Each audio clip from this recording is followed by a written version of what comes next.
Today we're doing section 8.2 and we're going to talk about the application of matrices.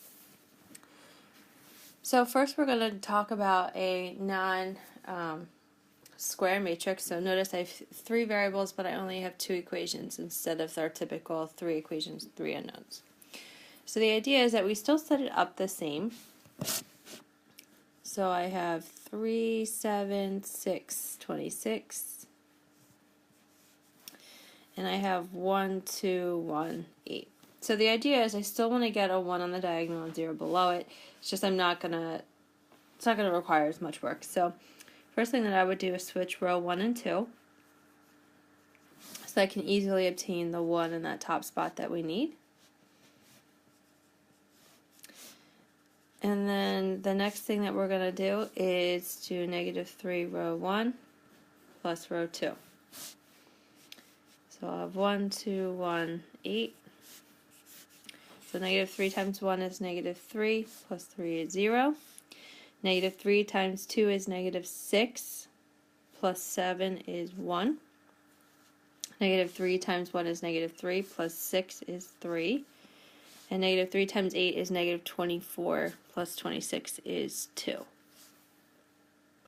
So this is as far as we can go. Now we're going to interpret a general answer, so kind of like the infinite many solutions where we leave our answers in terms of x, y, and z, or in terms of z, basically we're going to do that here. So we assume that z is equal to z. So here I'll get y plus 3z equals 2. So y equals -3z plus 2. So I have that, and now we find x plus 2y plus z equals 8. So I have x plus 2 times the quantity of -3z plus 2 plus z equals 8. And now I need to distribute. So I'll have, that's actually going to be a minus 6z plus 4 plus z equals 8. So x minus 5z plus 4 equals 8. So I'm going to subtract that 4 over, and I'm going to add the 5z over. So I have a positive 5z plus 4. So for our final answer, we would say I have 5z plus 4, comma, -3z plus 2, and z.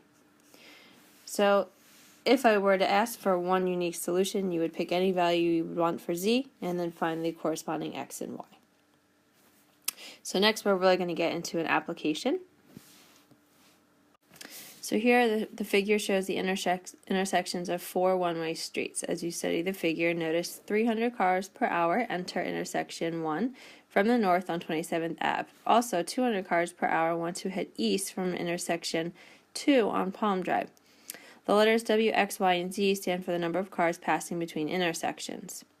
So for letter A, if traffic is to keep moving at each intersection, the number of cars entering per hour must equal the number of cars leaving per hour. Use this idea to set up a linear system of equations involving W, X, Y, and Z. So we're going to start with intersection 1. And notice, let me get the highlighter. So notice intersection 1. So we have 300 and 700 cars. So there's two ways to enter this intersection. So if 1,000 cars total enter the intersection, that means 1,000 cars total will be exiting the intersection. And the streets that match this are W and Z. So we would say W plus Z must equal 1,000. For our next one, intersection 2. So 900 cars are leaving, 200 cars are leaving. So that means 1,100, if 1,100 are leaving, that means 1,100 had to enter. So for intersection 2, I'm dealing with X and W, and that has to equal 1,100. Intersection 3, we have a total of 700 cars entering, which means 700 have to exit. And my streets would be X plus Y equals 700. And for intersection 4, I have a total of 600 cars leaving, which means 600 cars had to enter. So my entering streets are Y and Z. So Y and Z have to equal 600. So now that we have this equation set up, I would set up a matrix. I know I definitely went once in that first spot, so I'm going to start by putting intersection 3 equation first. So it goes X, Y, W, Z, and then your number. So I have a 1, 1, 0, 0, 700.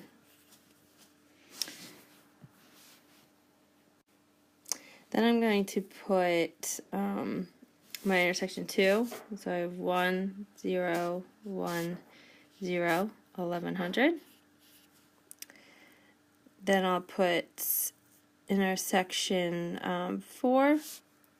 So 0, 1, 0, 1, 600.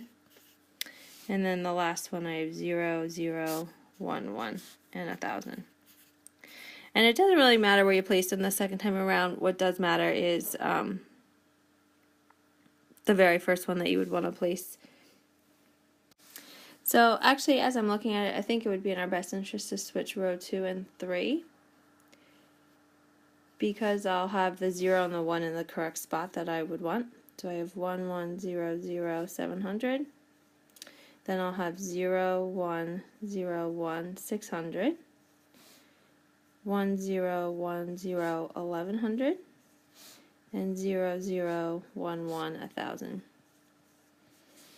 So I have my 1, 0. In that third row, I need to get a 0, so I'm going to do negative row 1 plus row 3.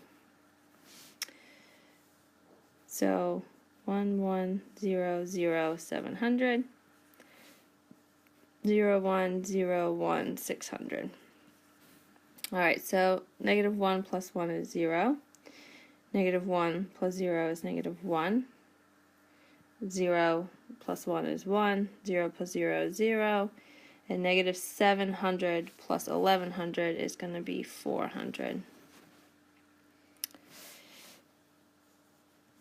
Okay. Oops.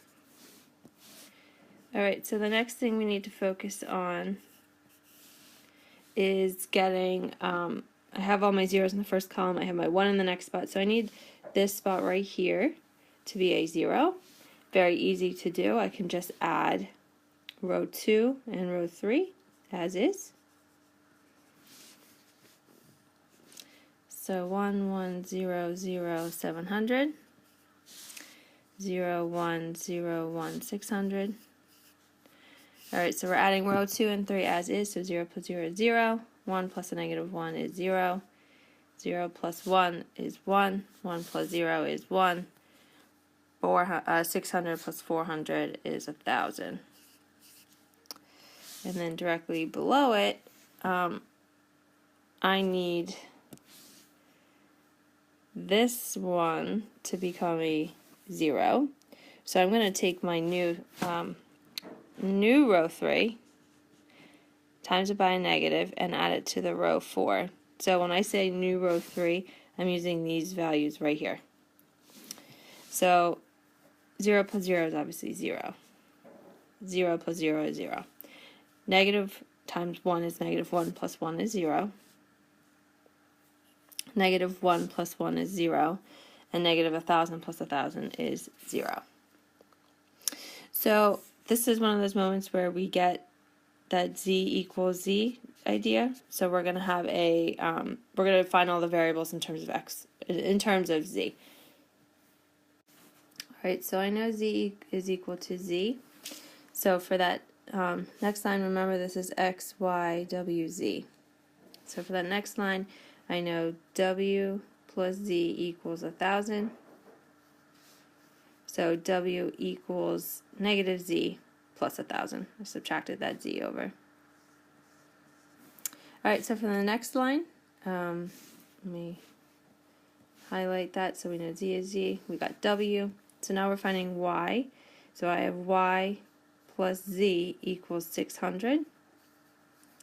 So we get y equals negative z plus 600. And lastly, we find x, and I have x plus y equals 700.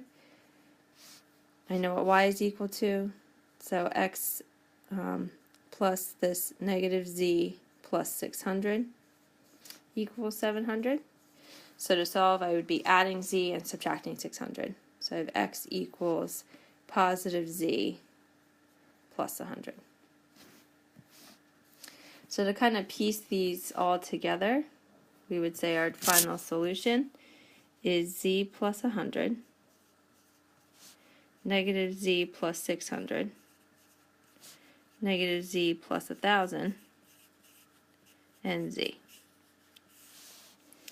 So now we can use this to kind of answer any given question that they would ask us.